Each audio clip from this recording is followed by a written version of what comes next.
CM Dhami ने महाशिवरात्रि पर चकरपुर खटीमा स्थित वनखंडी महादेव मंदिर में पूजा अर्चना की।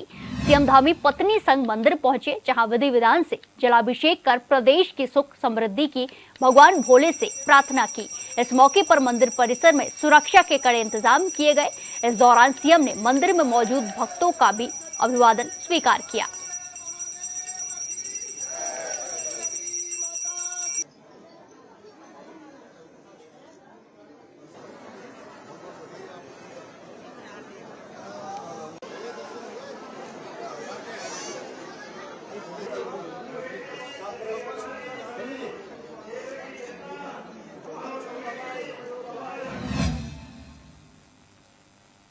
महाशिवरात्रि के पावन पर्व पर खटीमा में स्थित गौरी मंदिर में सामूहिक विवाह कार्यक्रम का आयोजन किया गया, जहां प्रदेश के मुखिया पुष्कर सिंह धामी ने पत्नी संग कार्यक्रम में शिरकत की।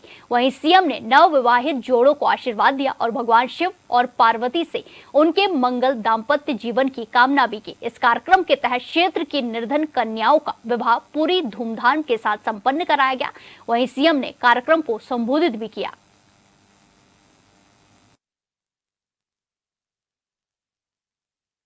भांजे भांजियों को सबको मैं बहुत बधाई देता हूँ, बहुत शुभकामनाएं देता हूँ और भगवान शिव और माता पार्वती से आप सबके मंगलमय दाम्पत्य जीवन की कामना करता हूँ कि माता पार्वती का आशीर्वाद आपको मिले, भगवान महादेव का आशीर्वाद आपको मिले। भाइयों बहनों, ये सामूहिक विवाह का ये कार्यक्रम कोई सामान्य समारोह नहीं है, ये सामान्य समारोह नहीं है, बल्कि सशक्त समाज की एकता के रूप में करुणा और सहयोग का भी प्रतीक है। इस प्रकार से मुझे भाई सुमित जी ने बताया कि बहुत सामान्य स्थितियों में रहने वाले सभी का मांगलिक कार्य यहाँ पर संपन्न हो रहा है। मैं आज इस कार्यक्रम में राज्य के मुख्यमंत्री के रूप में नहीं, बल्कि मैं भी आप सबके परिवार के एक सदस्य के रूप में आप सबके बीच में उपस्थित हुआ हूँ और हमारे इन बेटे बेटियों, इन भाई बहनों के इस समारोह में आपके एक अभिभावक के रूप में भी उपस्थित हुआ हूँ। भाइयों बहनों, कन्यादान को हमारे समाज में बहुत पवित्र कार्य माना गया है और मुझे गर्व है कि आज महाशिवरात्रि के शुभ अवसर पर मुझे भी इस महत्वपूर्ण क्षण का, इस महत्वपूर्ण अवसर का साक्षी बनने का शुभ अवसर प्राप्त हो रहा है।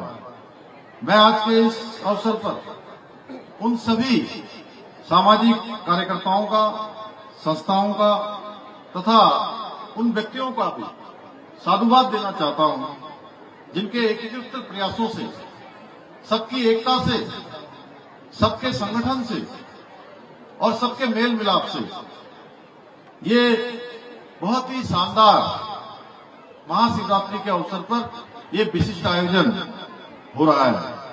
मुझे बताया गया है कि इस मंदिर का निर्माण दान की भूमि पर किया गया है और इस मंदिर की सेवादारी में खटीमा के प्रत्येक समाज से लगभग 5000 परिवार जुड़े हुए हैं।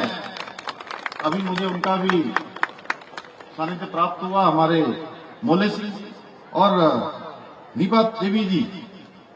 आप सभी, आप दोनों को मैं हृदय से आपका भी अभिनंदन करता हूं कि आपने महादेव के इस प्रांगण के निर्माण में कितना बड़ा पवित्र काम किया है। भाइयों बहनों, खटीमा हमारा एक फूलों की एक ऐसी बगिया है जिसमें समाज के सभी वर्गों के लोग आपस में मिलकर प्रेम भावना से, सहयोग की भावना से यहाँ पर रहते हैं। और मैं हमेशा कहता हूं कि खटीमा एक लघु भारत है। अगर एक मिनी इंडिया का स्वरूप कहीं पर दिखता है तो कहीं दिखता है तो खटीमा में दिखता है। पूरे साल भर कार्यक्रम यहाँ पर होते हैं, सांस्कृतिक कार्यक्रम होते हैं, अभी हमने देखिए एक साथ कुछ दिनों पहले जनवरी माह में जहां उत्तरायणी का कौतिक मनाया, उत्तरायणी मनाई, घुघुतिया त्योहार मनाया, वहीं हमने लोहड़ी का भी आयोजन हुआ यहाँ पर। अभी बैसाखी का भी आयोजन होने वाला है, उसका भी मुझे निमंत्रण पहले मिल गया है।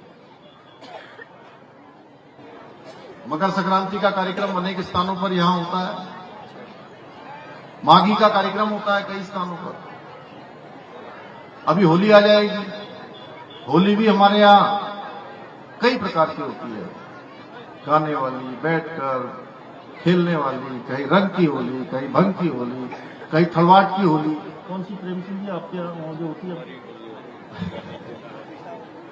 कहीं सामान्य होली, मरी होली, मिलने वाली होली, कई प्रकार की होलियों का आयोजन किया जाता है और पूरे साल भर कार्यक्रम चलते हैं।